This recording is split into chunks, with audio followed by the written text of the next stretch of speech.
Arrancamos formalmente.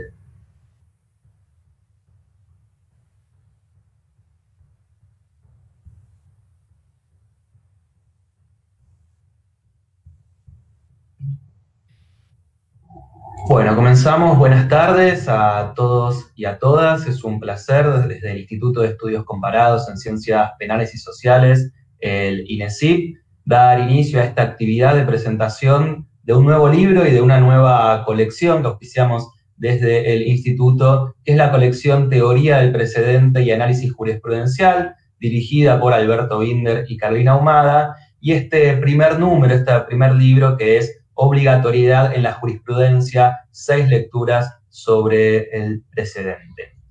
Tenemos el honor, el placer de contar para esta presentación con Carolina Ahumada, Néstor Sagüez y Alberto Garay, de este libro que es publicado gracias al enorme esfuerzo, como siempre, de la editorial ADOC, a quien agradecemos, como siempre, por dar lugar a estos nuevos espacios de pensamiento, de difusión y que puedan convertirse en impulsos a la investigación.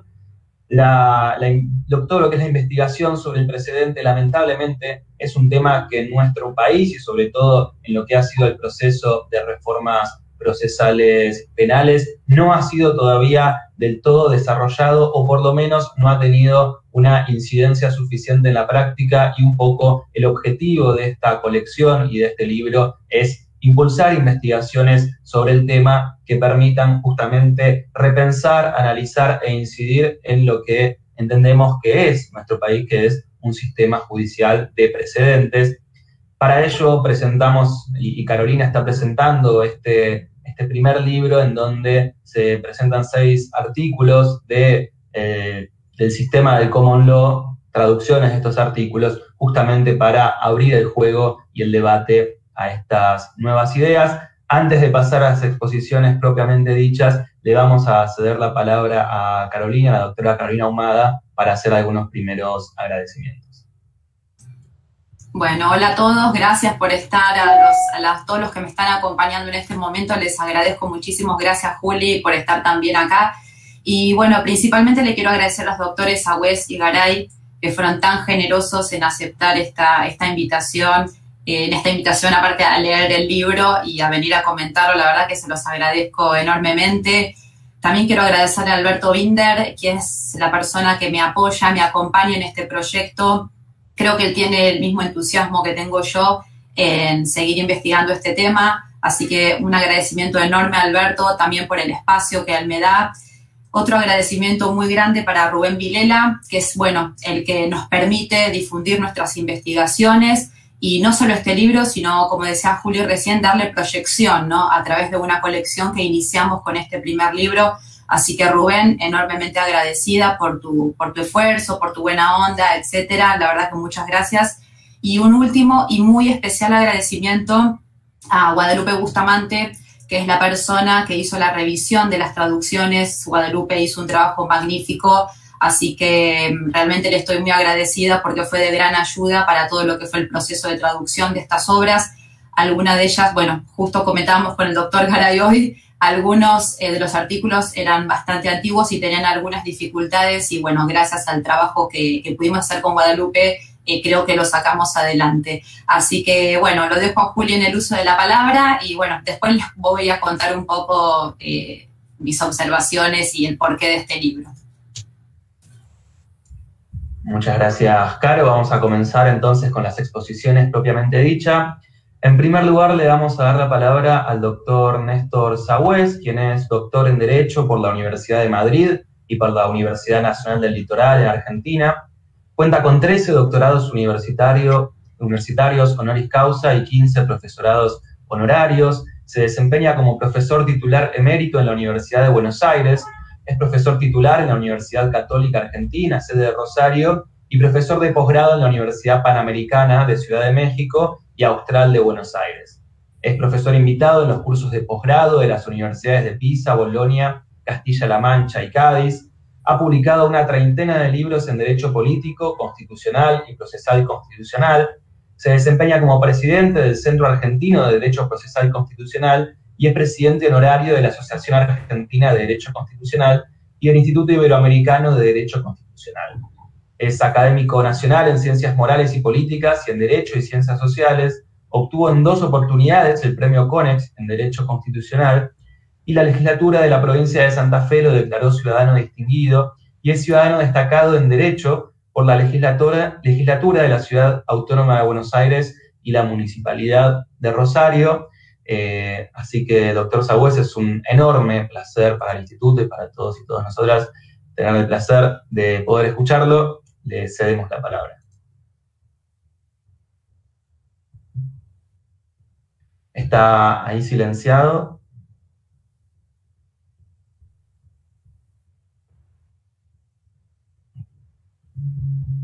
Ahí está.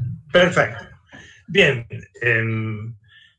Muchas gracias por tan amable presentación. Me siento muy contento y muy honrado de estar con todos ustedes y sobre todo también por compartir un panel con Carolina Ahumada y con Alberto Garay. Como me toca hablar primero, creo que debo hacer una sintética, gráfica descripción de la obra en sus aspectos externos. Está editada, por supuesto, por Ad Hoc. Es un tomo de 250 páginas, un texto que se lee, en verdad, muy fácilmente, y que incluye parte de la presentación de Alberto Binder, una introducción muy significativa de Carolina Ahumada y 6 estudios que corresponden a 5 autores. Me estoy refiriendo a a Hermann Oliphant, me estoy refiriendo a Arturo Woodford y también a Julius Stone, aparte de otro de George Marshall y uno final de Neil Mackenzie y Robert Summers. Bien. El tema, el libro en cuestión abre el fuego, digamos así, en la actual Argentina en torno a la temática del precedente, de la doctrina del stare decisis, siendo de apuntar que se tratan de estudios, los aquí compilados, elaborados en distintos momentos. Entre el primero, 1928, y el último, 1998, en 1998, hay alrededor de 70 años de historia. Esto es importante destacar, no son todos los estudios redactados en la misma década. En segundo lugar, abarcan consideraciones en torno al sistema del precedente, no exclusivamente de Estados Unidos. Hay también buenas reflexiones sobre Australia, por ejemplo, la aplicación de sistemas en Australia, y también en el Reino Unido. Es decir, los autores que he mencionado a menudo citan sentencias de la Cámara de los Lores en torno a la temática del common law. Es decir, generalmente tenemos una visión de la Cámara Alta del Parlamento Británico como un ente político, como una Cámara del Parlamento, pero desempeñaba, especialmente hace unos años, roles judiciales y, digamos así, llamativamente, este libro inserta una serie de pronunciamientos muy importantes de esta Cámara de los Lores para entender la figura del precedente o del stare decisis. Bien, si tuviéramos que resumir en 3 pinceladas el libro, diríamos que aborda, a mi entender, niveles de desarrollo. En primer lugar, cumple un papel, digamos, pedagógico, descriptivo, en el sentido de exhibir la doctrina del stare decisis o del precedente en el mundo, sobre todo, del common law. En segundo término, nos introduce dentro de esa teoría, de esa doctrina, de esa posición, y nos muestra los dimes y diretes de la misma, es decir, las controversias, que son algunas veces muy intensas, que hay detrás de estos conceptos. Normalmente los argentinos tenemos el prejuicio de entender que es una doctrina monolítica, donde todos están de acuerdo. Sin embargo, luego de la lectura de este texto, advertiremos que no, que hay controversias y algunas veces bastante profundas entre los autores, digamos, más destacados del siglo XX sobre el tema, en puntos que vamos a ver que voy a mencionar a continuación.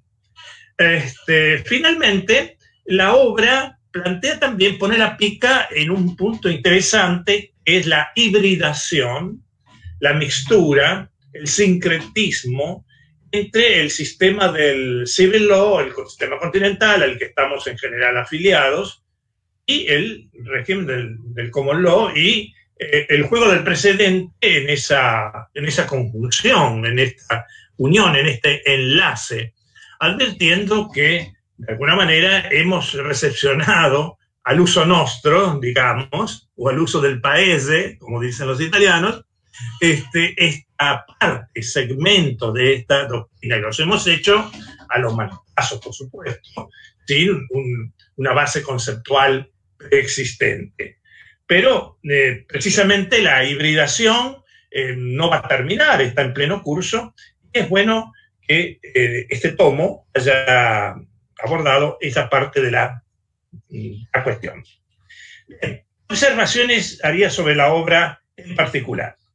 En primer lugar, que los textos elegidos son de alta calidad académica. Es decir, el material es bueno, el material es serio, el material producido muy bien por Melina Ahumada, pues merece su lectura, merece su consideración atenta. Es un buen comienzo la selección. En segundo lugar, va aquí lo que yo daría como una suerte de consejo en cuanto al orden de lectura de estos trabajos. Aparte de la presentación de Binder, por supuesto, que es corta pero muy precisa, sugeriría continuar con la introducción de Carolina Herrera, pero luego no seguir los textos iniciales, sino más bien irnos al de Julius Stone o al de McCormick y Summers, o también a el de Geoffrey Marshall, que son más digeribles, didácticamente más adecuados para alguien que no maneje el tema. En cambio, los trabajos de Oliphant y Woodhart son trabajos confrontativos, muy profundos, ya como dedicados o más accesibles para un cierto experto en la temática. Por lo tanto, aconsejo, por supuesto, nada más comenzar por Stone, por Marshall y por las palabras finales de Mackenzie Summers, aparte de la introducción de Carolina Herrera, y dejarlo a Woodhart y el otro autor que Marshall para el final. Bien, eso por un lado. Por otro lado, ¿qué advertirá el lector? El lector advertirá que el tema del precedente no es nada simple, es, por cierto, bastante complejo.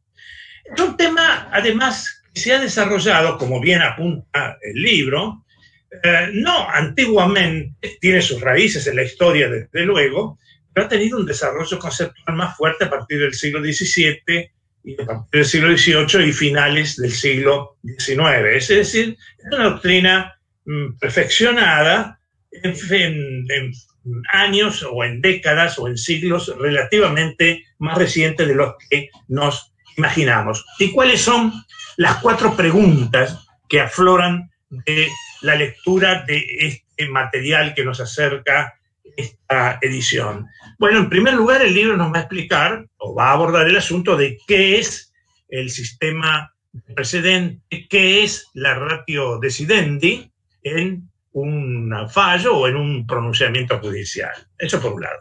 En segundo lugar, nos advertirá que no hay un solo tipo de ratio decidendi o de ratio decidendi, sino que hay varias. Por ejemplo, hay un tipo de ratio decidendi descriptiva y otro, por el contrario, de índole prescriptiva, las cuales son, digamos, de resultados y aplicaciones no idénticas, no iguales.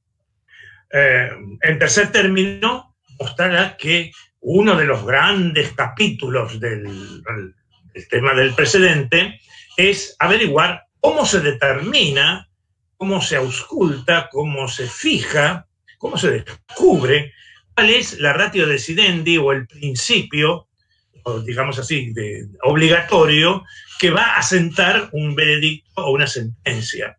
Esbrozar lo que es ratio decidendi perceptivo y lo que es meramente descriptivo o lo que no es ratio decidendi es un verdadero trabajo, muchas veces puntilloso, complejo, una especie de filigrana jurídico que los autores demuestran no es tan simple, tan fácil de realizar.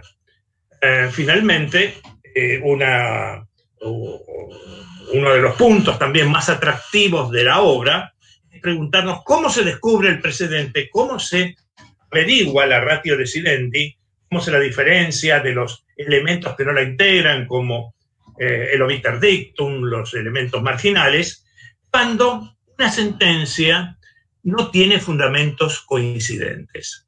Es decir, sinceramente yo entendía que las llamadas sentencias colectoras, tan frecuentes en nuestra Corte Suprema, donde 5 ministros dicen cada uno lo que quiere y luego coinciden en la parte resolutiva, que eso era un defecto argentino. No, para nuestro consuelo,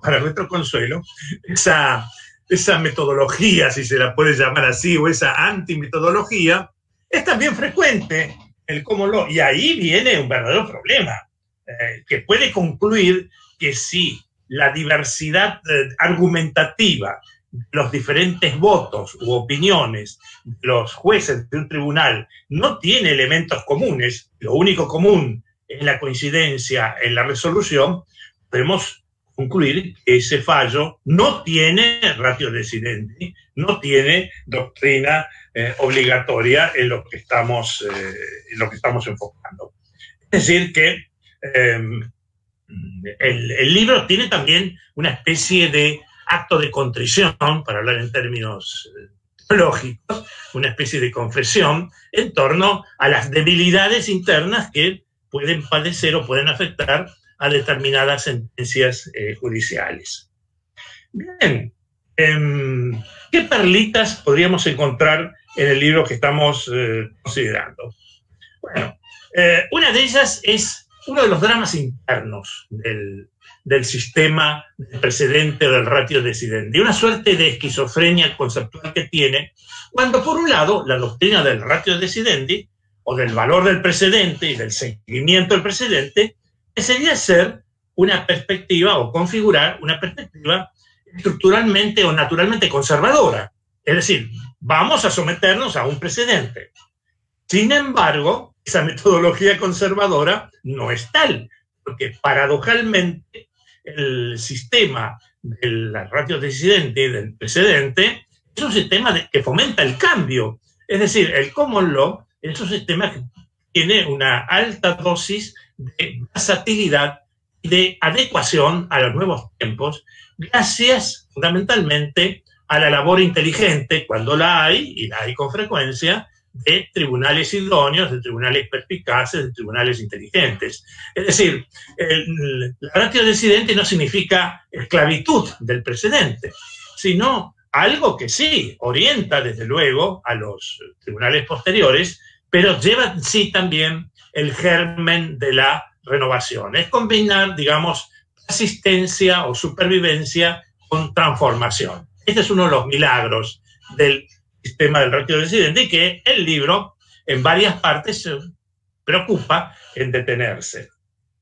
En segundo lugar, una cosa muy interesante es la discusión, aún dentro del sistema del common law, sobre el rol de la judicatura. Se puede hablar, y el libro lo presenta, el punto a discutir, de un poder legislativo judicial.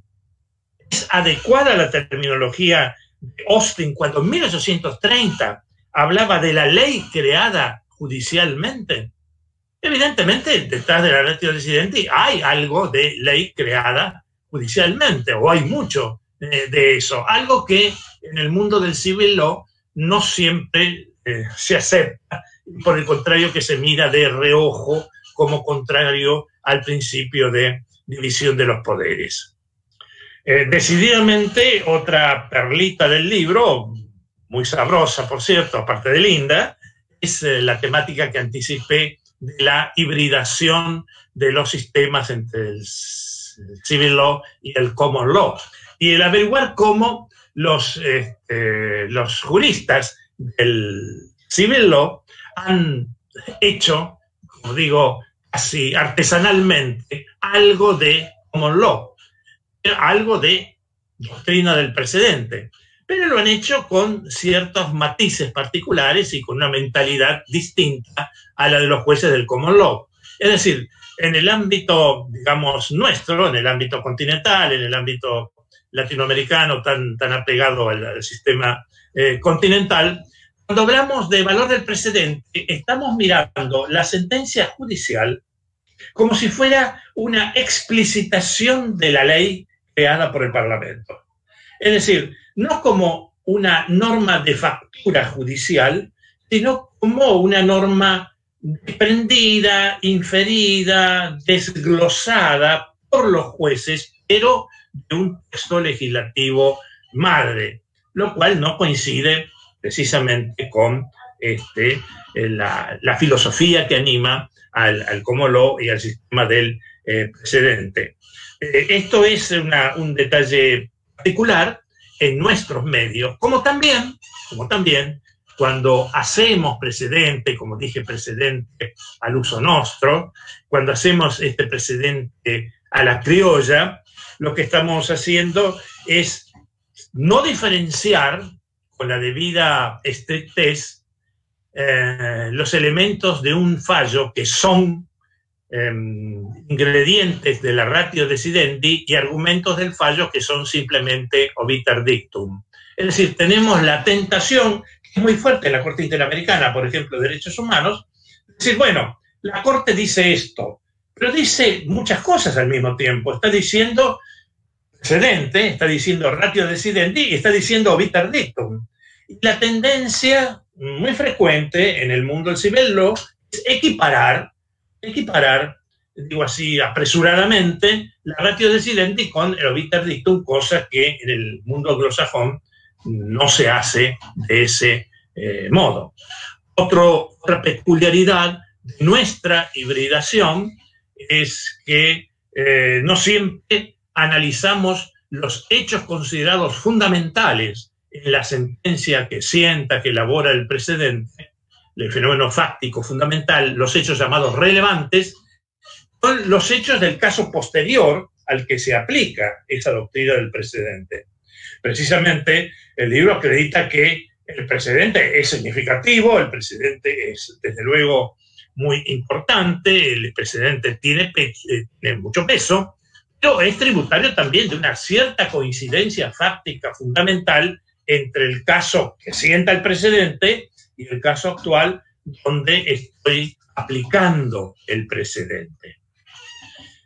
Bien, el libro cae muy oportunamente, porque, como bien saben ustedes mejor que yo, en el año pasado, el 26 de diciembre, la Corte Suprema de Justicia de la Nación ratificó, digamos, entusiastamente la doctrina del valor de sus pronunciamientos con efectos expansivos, la reforzó argumentando los roles institucionales de la Corte Suprema, habló de razones de economía, pero argumentativa, pero sobre todo del valor institucional de la Corte como poder del Estado, y destacó que esta doctrina de la obligatoriedad de las directrices de la Corte Suprema respondía, y en esto tiene certeza, a los valores igualdad y seguridad que son muy cotizados en el momento contemporáneo, no solamente en Argentina, sino en otras comunidades. El caso Farina tiene una nota, un plus, tiene un algo más prácticamente significativo, y es que, no sé si por primera vez, pero a lo menos de manera muy destacada, enuncia, bueno, nuestro precedente o nuestra doctrina es esta. Es decir, al final, en un par de renglones, precisa su idea. Esta solución es magnífica porque contribuye a superar la averiguación de qué es holding, qué es obiter dictum en un fallo. Me está diciendo, esto es la esencia. No se inventó la pólvora, está tomada del Código Procesal Constitucional del Perú, que precisamente indica que cuando el Tribunal Constitucional sienta doctrina obligatoria, determina el contenido de esa doctrina obligatoria, con lo cual aclara, digamos así, decididamente a los jueces inferiores, a los demás tribunales de la República, qué es lo que el Tribunal Constitucional quiere que sea obedecido y qué otras cosas pueden ser persuasivas del fallo, pero no merecen seguimiento obligatorio. También en Farina, la Corte Suprema Argentina ha atendido situaciones de rebeldía a quienes no siguen sus pronunciamientos. Ha especificado que hay casos de evasión y hay casos de alzamiento. Es decir, la evasión es cuando un tribunal ignora o sin demasiado propósito de apartarse, no sigue una línea de la Corte. El alzamiento es cuando un tribunal o corte inferior a la Corte Suprema Argentina directamente en una actitud, digamos, jurídicamente subversiva, sostiene una doctrina contraria y la aplica prácticamente a sabiendas que la Corte Suprema está sosteniendo lo contrario. Y establece remedios ante el alzamiento, que es insistir en la doctrina y reiterar a la Corte, casi a la Corte disidente, al tribunal disidente, casi con latigazos, qué es lo que debe hacer, cómo debe actuar para seguir el presidente de la Corte Suprema nuestra. En resumen, ya concluyendo, diría que esta obra, por un lado, lo advertí y lo reitero, un libro de calidad jurídica. Es un libro que incita al diálogo, que incita al estudio, ayuda mucho a entender el precedente, la doctrina de stare decisis en el mundo anglosajón, pero también para advertir sus flaquezas, sus debilidades, sus controversias, los conflictos que anidan en ella y cómo enfrentarlos o cómo superarlos, advirtiendo que esta empresa no es, como dije, nada sencilla. El libro, la editorial, merecen su publicación y su difusión. Detallo un ingrediente más, que no es un libro para consumo solamente en Argentina. Este libro debiera divulgarse, y seguramente la editorial lo hará, y difundirse en todo el escenario latinoamericano, puesto que interesa a tantos países donde tal vez por el peso y la misión de los tribunales constitucionales, cuyo centenario conmemoramos precisamente en estos meses, ¿no? El 5 de octubre la Corte Constitucional Austríaca de 1920, el 29 de febrero la primera Corte Constitucional Checoslovaca, pues la doctrina del precedente es una doctrina que va muy pegada al desenvolvimiento y a la praxis de tribunales constitucionales y salas constitucionales, aún fuera del marco del common law.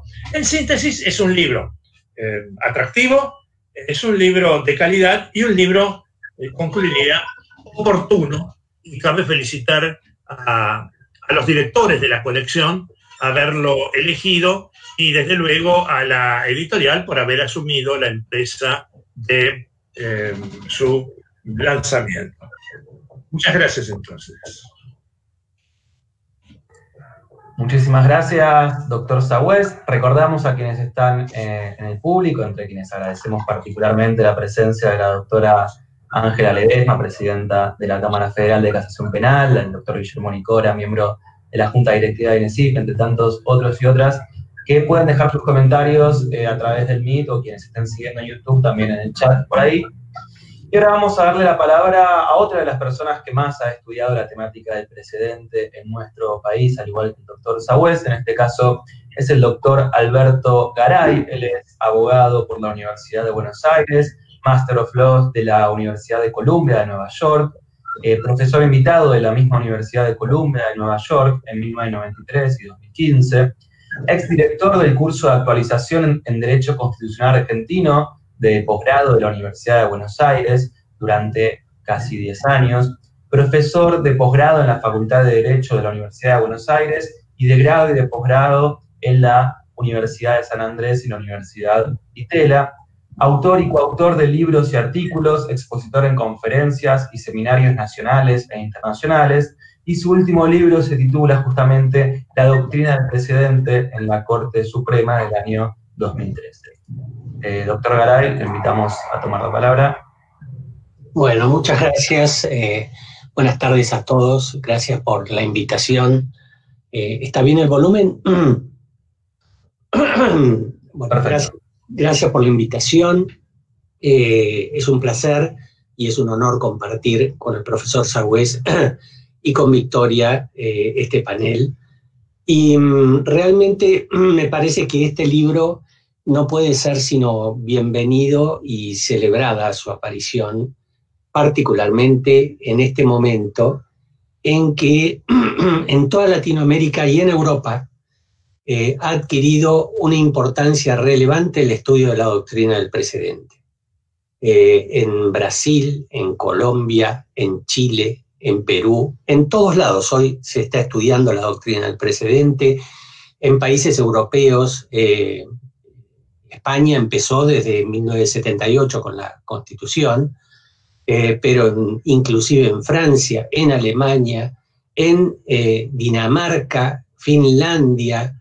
Es realmente impresionante cómo impactó esta doctrina, le llevó su tiempo, cómo impactó en el derecho continental europeo en los días que corren, los seminarios que se organizan en Latinoamérica y en Europa por organizaciones que pertenecen al Civil Law, para estudiar esto de la doctrina del precedente, siempre con esa rivalidad que existe sobre todo en Europa, de Europa con Inglaterra, ¿no? Esto siempre está subyacente. Del mismo modo que siempre está subyacente entre nosotros cierta tirria bastante nutrida hacia lo anglosajón o hacia lo norteamericano y lo inglés en particular. Esta cosa política también subyace respecto del enfoque que mucha gente se priva al incorporar aspectos que para mí son importantes, pero que ya Genaro Carrió lo decía en los años 50, Cueto Rúa lo decía en los años 50, Cueto Rúa lo dijo en el 57 en su libro sobre el Common Law, Carrió lo dijo en el 59 en el libro sobre técnica del recurso de amparo, y a su modo, antes lo había hecho Cosio, al escribir El derecho en el derecho judicial. Cosio es justamente el que lo convence a Genaro Carrió estudiante. Cosio era 10 años más grande que Carrió en los años 50. Bueno, siempre fue 10 años más grande. Pero eso no cambiaba. Pero en los años 50 lo convence a Genaro para que vaya a estudiar a Estados Unidos. Curiosamente, alguien que había abrevado muchísimo en el derecho continental europeo, particularmente en materia de filosofía. Pero él le dice, no, usted vaya a Estados Unidos. Hay que estudiar bien eso. Y él hace su libro, El derecho en el derecho judicial, que es el primer libro argentino en su tipo, donde trata de ahondar en materia de derecho no penal, cómo en Argentina se manejaban los precedentes hasta ese momento o las sentencias de los tribunales y cómo los tribunales se manejaban con su jurisprudencia, para ponerlo en nuestros términos. Entonces, hacer ahora esta primera entrega con estos artículos de estos autores que son autores muy reconocidos del mundo anglosajón, tanto Oliphant como los más modernos McCormick y Summers, o el inglés Geoffrey Marshall, o Julius Stone, son los autores que normalmente se citan en el mundo anglosajón cuando se habla de precedentes. Hay algunos más, puede haber unos 10 más, también fundamentales, les diría. Pero de los años 20 para acá, me estoy olvidando de alguien que no está que habría que ver si se encuentra algún buen artículo. Yo he leído libros de él, que es Carl Luelling. Luelling también es un realista de los años 30, 40 y 50, y tiene escritas cosas extraordinarias, de una penetración sublime y con una impronta absolutamente analítica, clara, pausada, que realmente es un autor que vale la pena explorar, si bien muestra un aspecto o una versión del common law, que es la versión de los realistas. Es decir, el realismo jurídico norteamericano se propuso básicamente modificar el derecho y la sociedad. A partir del realismo jurídico norteamericano es que se empieza a hablar de los ingenieros sociales, que eran los abogados, los sociólogos, los filósofos. Y un abogado tenía que saber un poco de todo esto. Entonces, como ellos consideraban que el derecho hasta ese entonces, principios del siglo XX, era un derecho muy formal o muy formalista, articulan toda la artillería del realismo jurídico para tirar abajo ese edificio, y parte de esa articulación arranca en la noción de ratio decidendi o holding, o, como solemos decir nosotros, la doctrina del caso. Es decir, la versión del realismo jurídico de la doctrina del caso o de la ratio decidendi o del holding, como dicen los norteamericanos, es una versión tremendamente acotada. Es la versión más acotada que existe. Es una versión que va a tomar en cuenta fundamentalmente los hechos relevantes del caso y la decisión que se tomó. Pero las razones en las que se funda la sentencia, por ejemplo, dice Luelling, eso es harina de otro costal, eso no obliga. Lo que obliga es esta decisión en este setting, en este marco de hechos. Cuando uno lee estos autores, fíjense, cuando Oliphant empieza a hablar del tema, dice que se ha estudiado poco. Y es cierto, hasta ese momento no había grandes trabajos acerca de los pormenores de qué debía entenderse por la ratio decidendi, qué eran los obiter dicta, qué papel jugaban los hechos y cómo se determinaba la relevancia de los hechos. Los trabajos en serio empiezan cuando escribe Oliphant, a partir de los años 20. Hay algunos autores antiguos, pero en realidad estamos hablando de un sistema, el sistema del common law, que le llevó más o menos 7 siglos tener la forma que tiene actualmente. Estamos hablando de un sistema que está plagado de falsarios, les diría.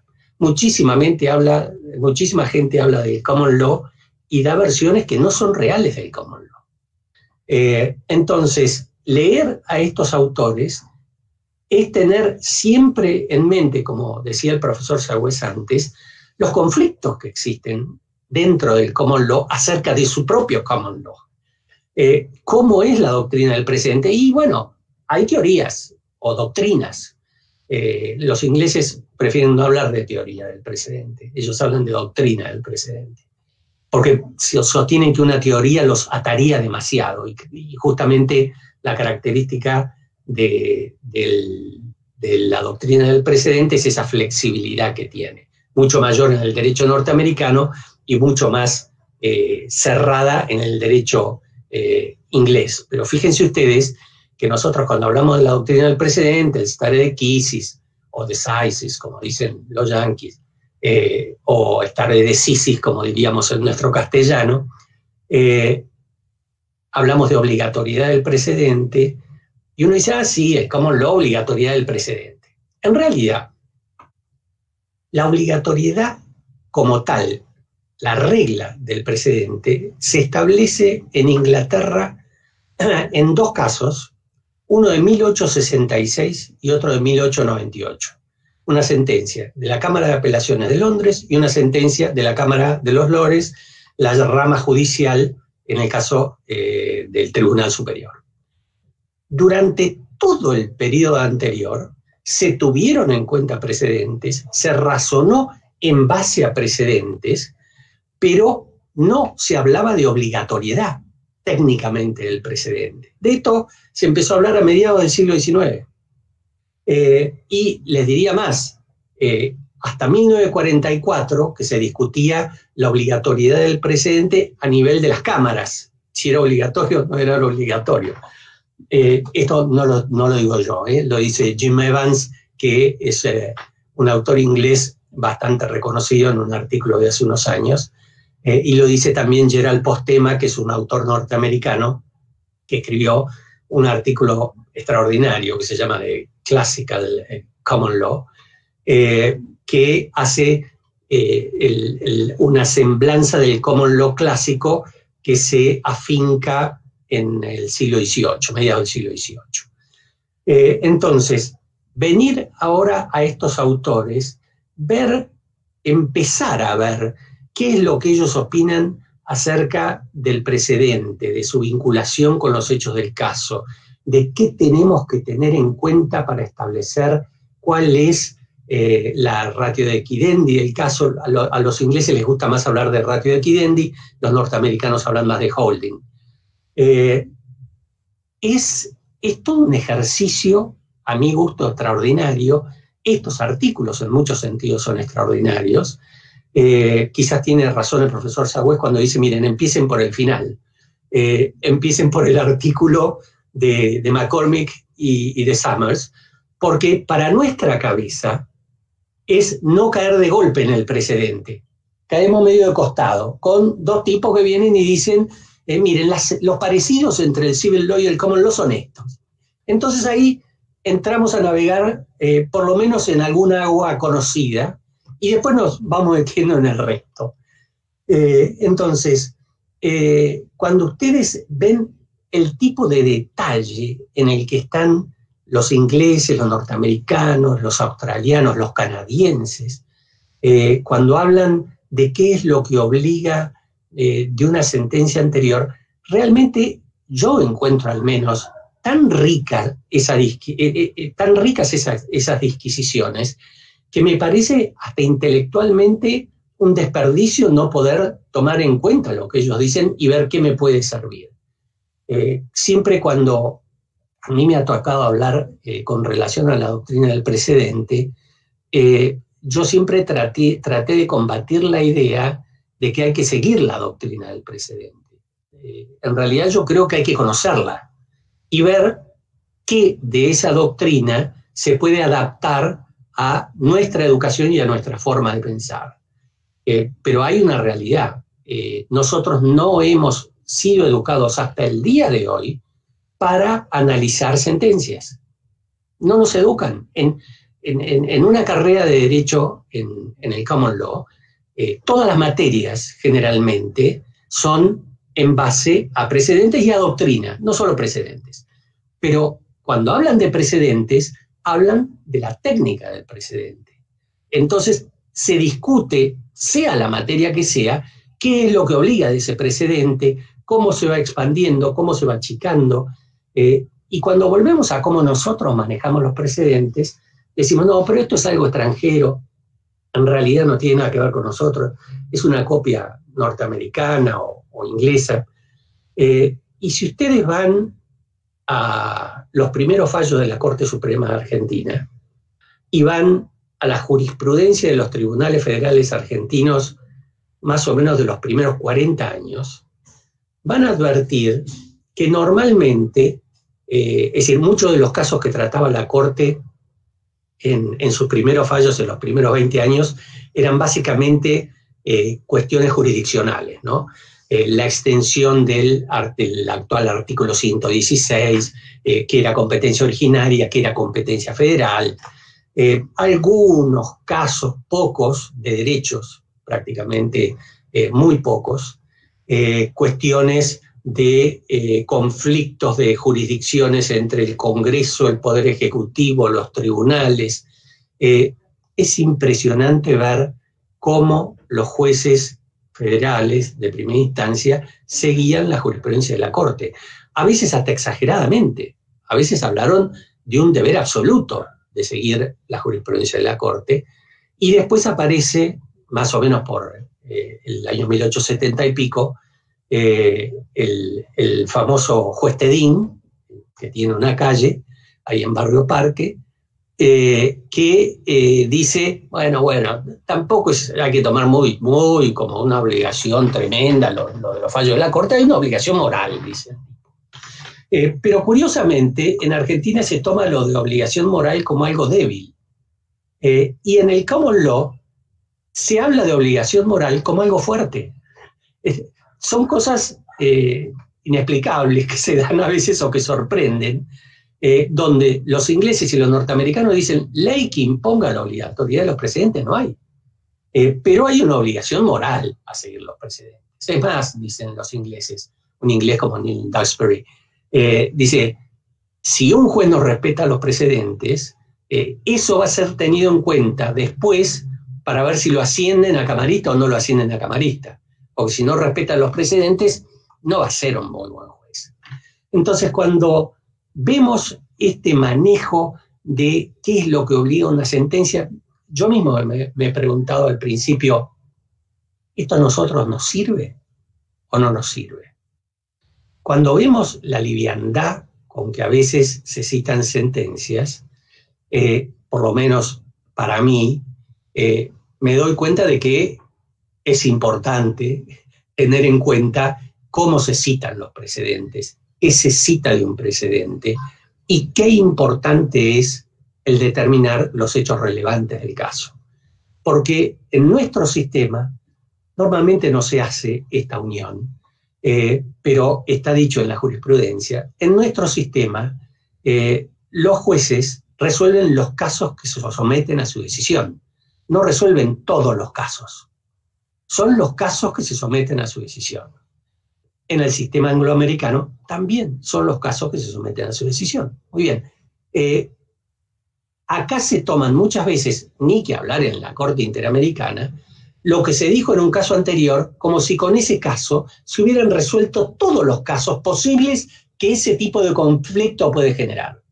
Una experiencia muy enriquecedora para mí, entre nosotros, es el caso Basterrica y todos los casos que se suceden a Basterrica en los 2 años siguientes. Porque en Basterrica, que es un fallo bastante malo como construcción técnica para mí, con una larguísima voto concurrente muy erudito de Petracchi, por ejemplo, un voto plural más pobretón, en el que los dos votos coinciden en definitiva en defender la imposibilidad de sancionar a una persona porque consume un estupefaciente, en el caso un poquito de marihuana y un poquito de cocaína, que es con lo que lo encontraron, era tan fuerte ideológicamente esa sentencia, y está expresada en Petracchi tan fuerte ideológicamente, que despertó una polvareda gigante con 2 disidencias. Gran polvareda.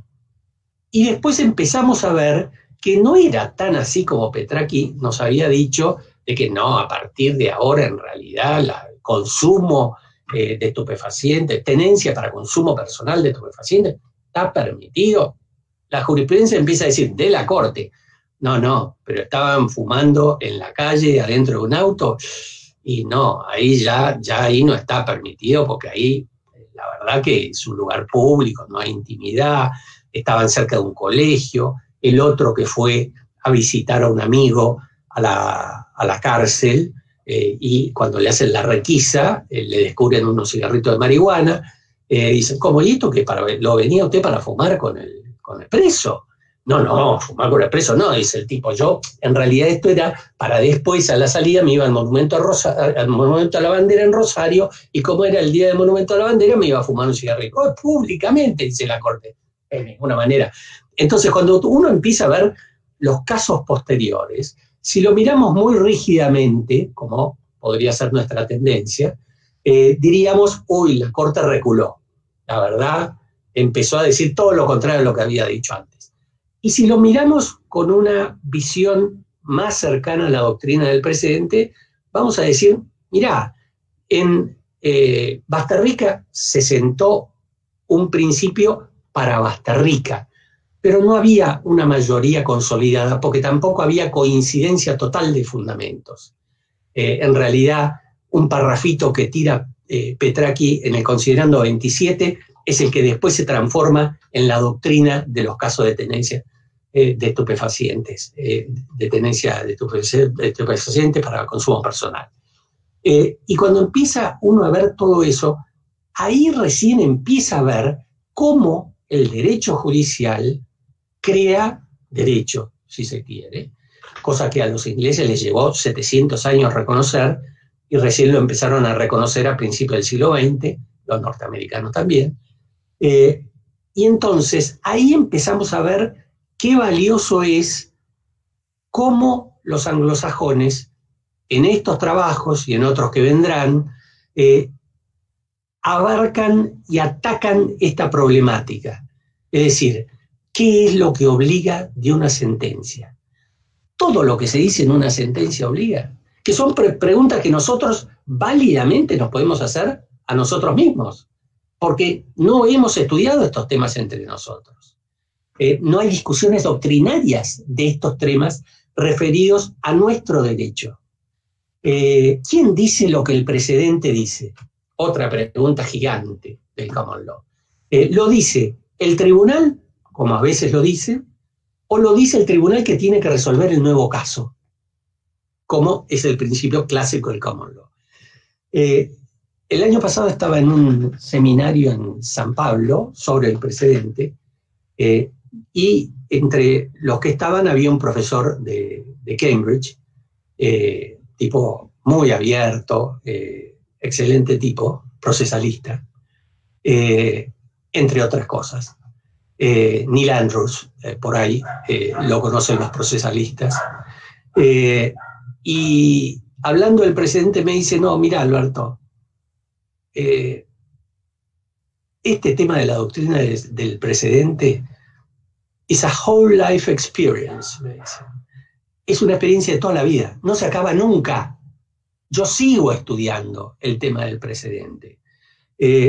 ¿Por qué? Porque todo el tiempo se le está dando vuelta y vuelta y vuelta a las ideas, porque de eso se trata el common law. Es decir, hay una aparente estabilidad del derecho, sin duda, porque es clave en el common law esto, como es para nosotros clave cuando estudiamos la idea de legislación. Pero a su vez eso no está muerto, eso sigue en revisión. Sigue en revisión y sigue en revisión al estilo judicial, de caso a caso, intersticialmente, que es como se concibe esta función creadora. Porque si el Poder Judicial tuviera la posibilidad de declarar el derecho en general, entonces, dicen los ingleses, eso es función legislativa. De ninguna manera podemos permitir esto a los tribunales. Es muy divertido escuchar o leer a los ingleses cuando hablan de separación de poderes y cómo defienden el poder del Parlamento frente a los tribunales. Porque hoy el common law a la antigua prácticamente no existe. Está todo legislado. Lo que pasa que inevitablemente a los textos legislativos hay que adosarles la glosa de los tribunales, y esos textos van a significar lo que los tribunales, y sobre todo el último tribunal más alto de una jurisdicción, establezca. Por lo cual, volvemos ahora al libro, vemos las similitudes que nos marcan McCormick y Summers, vemos las discusiones que hay en materia de ratio de equidendi, y nos damos cuenta que entre nosotros, si nos ponemos a pensar los temas, también tenemos muchas cosas que discutir. Es decir, la Corte resuelve un caso y dice, por sus fundamentos se resuelve, se confirma la sentencia apelada, que el profesor Sagüe se acordará perfectamente de este caso del siglo XIX, que es el voto del juez Tedín. Cuando llega a la Corte el voto del juez Tedín, que habló de obligación moral, la Corte dice por su fundamento. Y dicen, ¿cuál fundamento?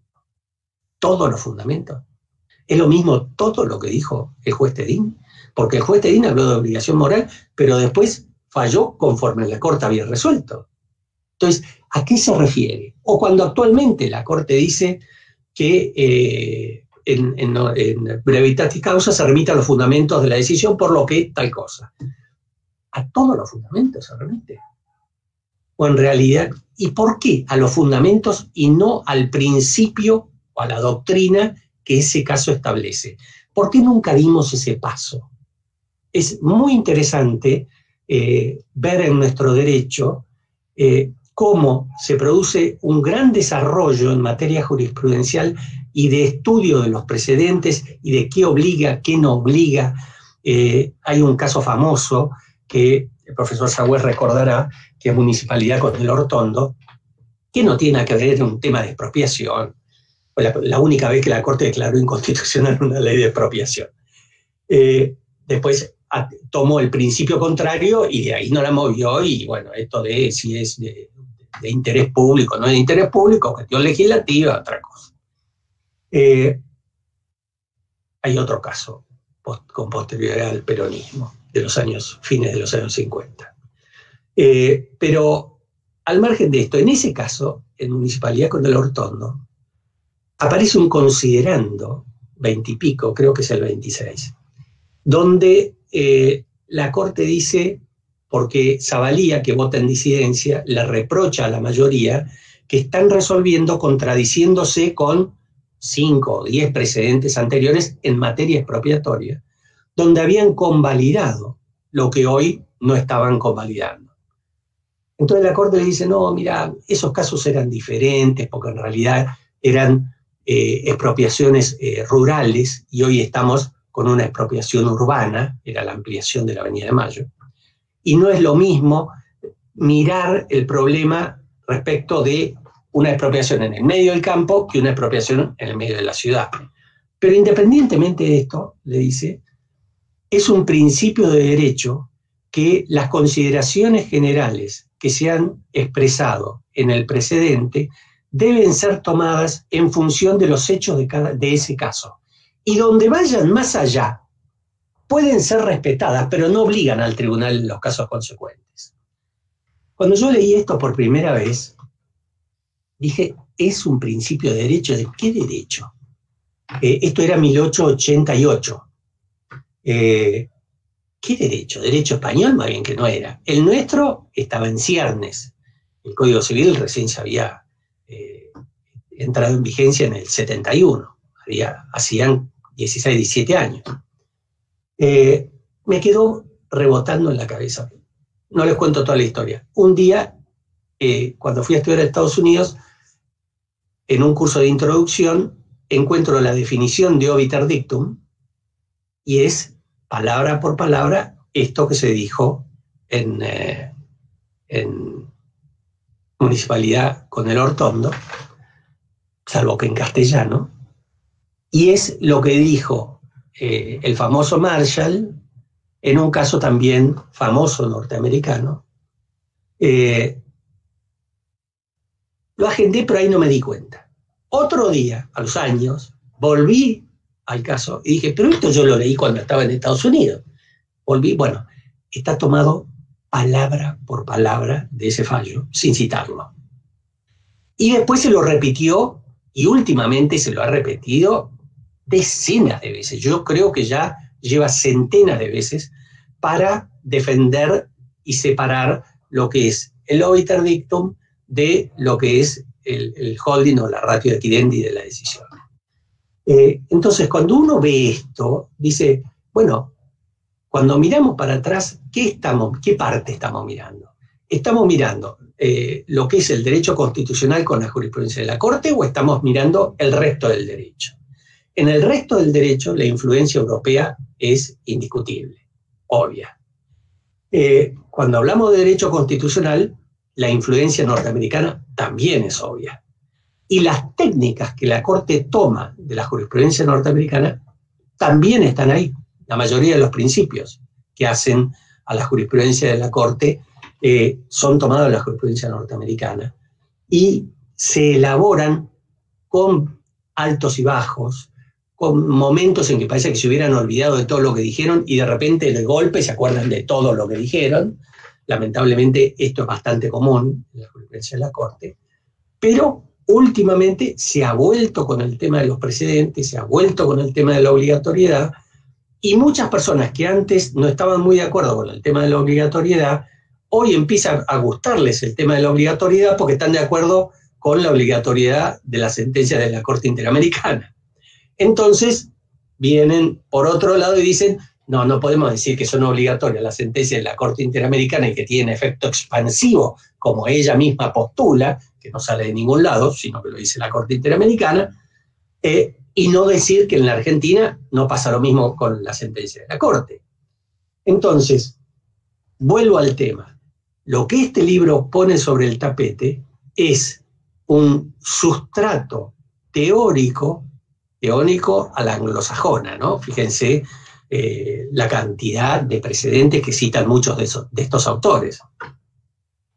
Un sustrato teórico a partir del cual puede empezar a pensarse de un modo diferente nuestro propio derecho y ver qué es algo que tiene sentido adoptar y qué es algo que no tendría sentido adoptar. Por ejemplo, ¿es buena idea que un tribunal superior, que la Corte Suprema, por ejemplo, en el caso Fontana Farina, que decía el profesor Sagüez, exprese en un parrafito lo que es la regla del caso, o no es buena idea? Tenemos que discutirlo. Y por ahí estaremos, como ellos han estado decenas de años discutiéndolo. ¿Es buena idea que se tengan en cuenta los hechos relevantes y que solo el precedente es tal en función de esos hechos, o se lo puede extender? Y si se lo puede extender, ¿cuánto se lo puede extender? ¿Hasta dónde? ¿Sí? Son todos problemas que uno enfrenta ineludiblemente en penal, por ejemplo, en el sistema norteamericano. Existen las sentencing guidelines, las guías de sentenciar, se refiere a las condenas en realidad, lo de sentencia. ¿Para qué existen las sentencing guidelines? Para que por el mismo delito, en una situación semejante, a uno no le aplican 15 y a otros 7 años, por ejemplo. Porque ellos consideran que esto violenta la igualdad ante la ley. Y entre nosotros, ¿pasa esto? Y sí, pasa. Y no violenta la igualdad ante la ley. Es decir, a nosotros nos interesa nada más que la igualdad ante la ley formal, al momento de hacer la ley. Entonces ahí todos nos preocupamos por hacer la ley, la igualdad, nos rasgamos la vestidura por el trato igualitario. Ahora, cuando entra en tribunales, los casos, ahí, ahí ya se acabó la igualdad. Ahí cada juez es dueño y señor de lo que decida. ¿Es esto una buena idea? No discutimos. Sí. Vamos a pedirle si puede ir ¿Es esta una buena idea o no es esta una buena idea? Yo creo que este tipo de trabajos que se han tomado con una excelente traducción, que es horrible traducir, y es agotador traducir, es atontador traducir, les diría. Y por suerte esquivaron bastante bien todos estos problemas. Realmente augura algo que a mi modo de ver va a ser muy útil para nuestro propio sistema. Así que muchas gracias y disculpen el exceso. Muchísimas gracias a usted, un placer como siempre poder escucharlo. Y ahora para el cierre vamos a ir con la codirectora de esta colección, quien es también quien tradujo los artículos que componen este libro y realizó un estudio preliminar que también forma parte de este primer libro. Ella es Carolina Ahumada, es abogada por la Universidad de Buenos Aires, especialista en Derecho Penal por la misma universidad, diplomada en Teoría del Derecho y Argumentación Jurídica por la Universidad Austral y del Diplomado Latinoamericano sobre Reforma Procesal Penal del CEJA. Es becaria de la Osgood Law School de la Universidad de York en Toronto, Canadá, investigadora de INESIP y del CEJA, profesora adjunta regular en la Universidad del Museo Social Argentino, autora del libro Los recursos en la litigación y funcionaria del Poder Judicial de la Nación. Caro, como siempre, nuevamente la palabra para vos. Bueno, gracias, Juli. Muchísimas gracias a los doctores. ¿Se escucha bien? ¿Sí? Gracias a los doctores Agüez y Garay por los halagos a la traducción, que como decía el doctor Garay, sobre todo los que lean a Oliphant se van a dar cuenta que hay tramos que son bastante duros de transitar. Bueno, quería contarles un poco el porqué de la elección de estos autores, de estos textos. Son textos que, como decía el doctor Sagüez, refieren a diferentes discusiones que se dieron en el Common Law a partir de la década del 20, y todos ellos expresan diferentes preocupaciones con relación al sistema de precedentes, pero están bastante orientadas en las metodologías necesarias para trabajar en un sistema de precedentes. Y también son discusiones que no quedaron saldadas, ¿no? Que todavía hoy siguen, no están del todo selladas, sino que expresan preocupaciones con relación al funcionamiento de un sistema de precedentes. Y apenas estudié estos artículos, me convencí de que eran imprescindibles para que reflexionemos sobre nuestro sistema de precedentes. Porque nosotros tenemos un sistema de precedentes.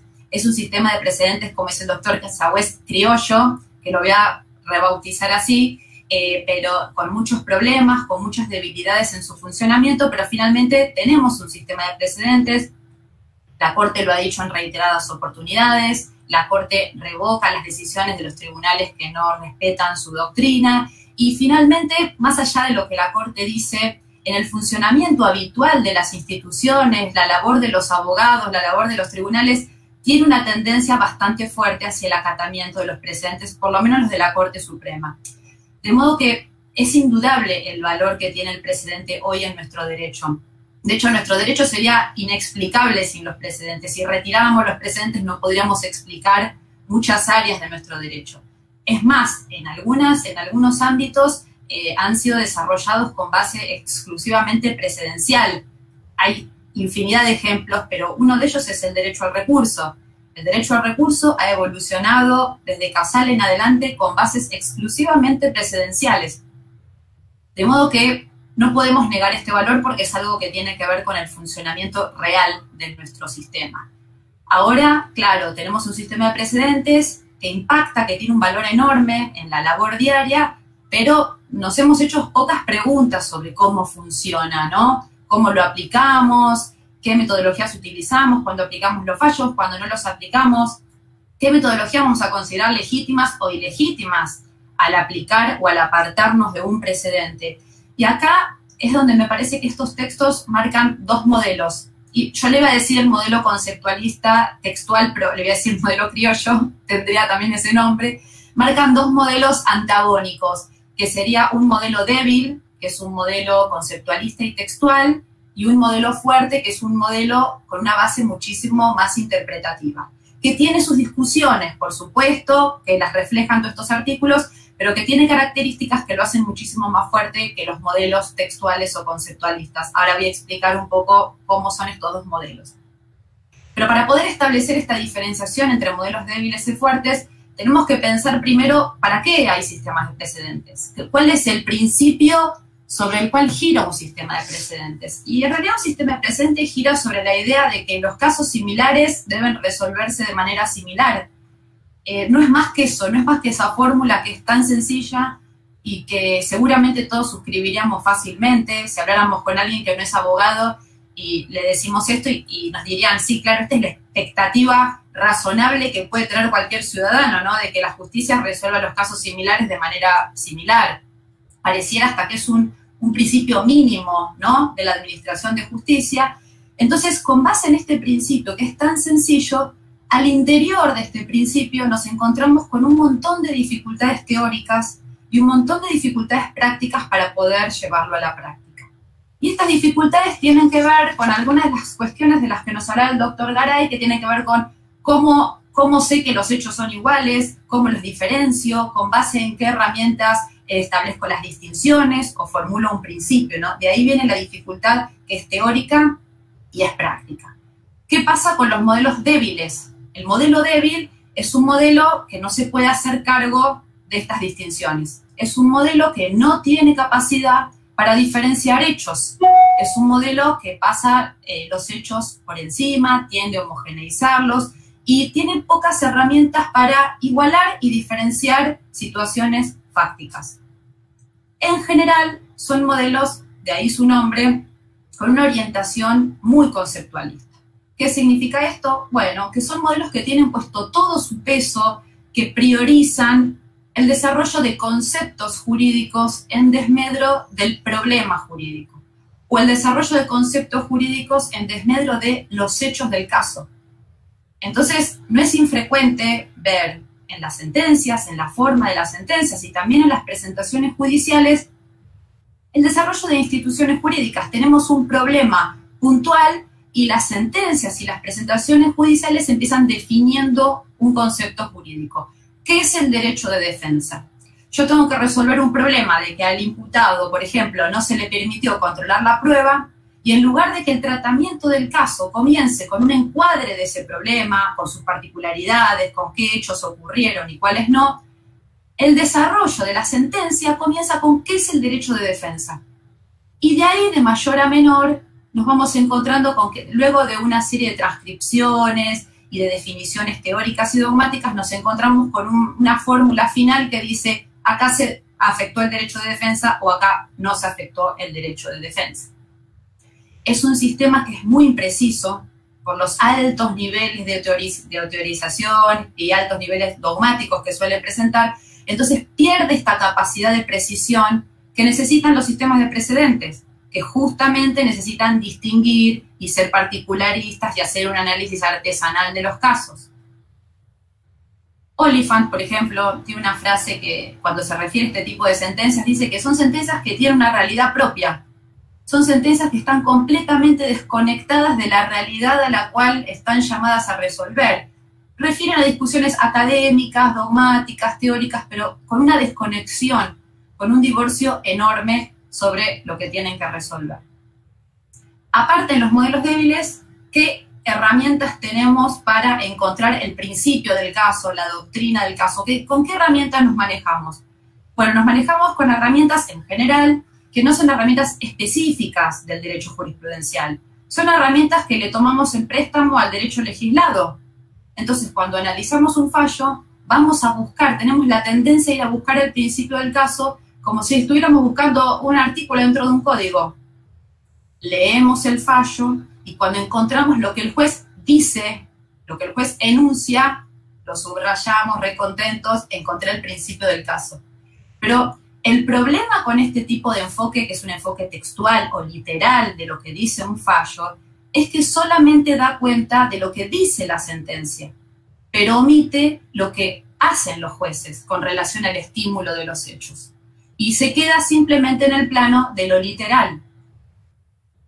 Por eso, nuestras modalidades de trabajo son de transcripción, porque como el peso está puesto en lo literal, lo que importa es lo que dice el juez y no lo que hace frente al estímulo de las cuestiones que tienen que ver con la realidad.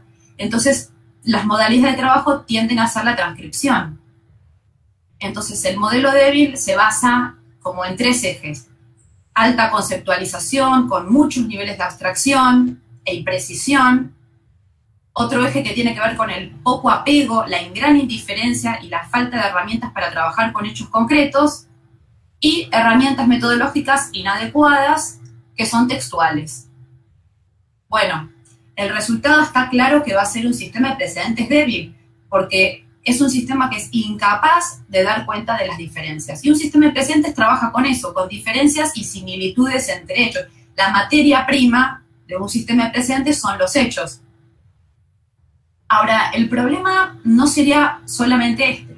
El problema es que por los intersticios de los grandes desarrollos teóricos o dogmáticos de los casos, nos encontramos que por ahí se cuela la arbitrariedad y el abuso de poder, porque si no hay una exigencia de que los jueces den cuenta de los hechos concretos, entonces es el margen a través del cual se cuelan las prácticas que son ilegítimas. Y la imposibilidad de establecer las diferencias entre los casos es la cual nos lleva a este tipo de escenarios, que nos dan como resultado un sistema profundamente inestable, un sistema que es poco confiable, un sistema que no permite la predicción, ¿no? Que es la base de un sistema de precedentes, permitir que los abogados puedan predecir qué es lo que van a decir los tribunales, y aparte un sistema profundamente desigual, que encima disimula los juicios de valor que los jueces adoptan en los casos, porque detrás de todos los desarrollos quedan disimulados lo que los jueces hacen frente al estímulo de determinados hechos. Y terminamos discutiendo palabras, patrones de palabras. Estos autores en realidad nos muestran que el modelo interpretativo, que tiene todos los desafíos de los que hablaban recién los doctores Agüez y Garay, pero puede dar cuenta de un modelo que nos permite enfrentar el tratamiento igualitario de los casos con algunas mayores fortalezas, ¿no? Cueto Rúa hace más de 50 años decía que cuando trabajamos con precedentes es un trabajo que no es un trabajo mecánico, es un trabajo interpretativo. Y estos autores, sobre todo Julius Stone, marcan que es un trabajo interpretativo muy complejo, muy difícil. Necesitamos de muchas herramientas teóricas para desarrollarlo. Benjamin Cardoso decía, tiene una frase que me encanta, que dice que el principio de un caso es algo que no aparece fácilmente. El meollo de un caso solo aparece de manera lenta y penosa, solo se descubre lenta y penosamente. Yo pensaba que si los grandes especialistas en sistemas precedenciales asumen que el meollo de un caso es algo que se descubre después de un proceso largo y penoso, ¿cómo nos conformamos con transcribir fallos de párrafos sueltos de jurisprudencia? Que es una de las modalidades habituales que tenemos de trabajo. ¿Qué hacemos cuando trabajamos con precedentes? ¿En qué consiste el trabajo? Bueno, lo que hacemos es de un caso particular, generamos un principio general y luego nuevamente debemos aplicarlo a otro caso particular. Pero para hacer esto necesitamos discriminar del caso precedente los hechos relevantes de los irrelevantes.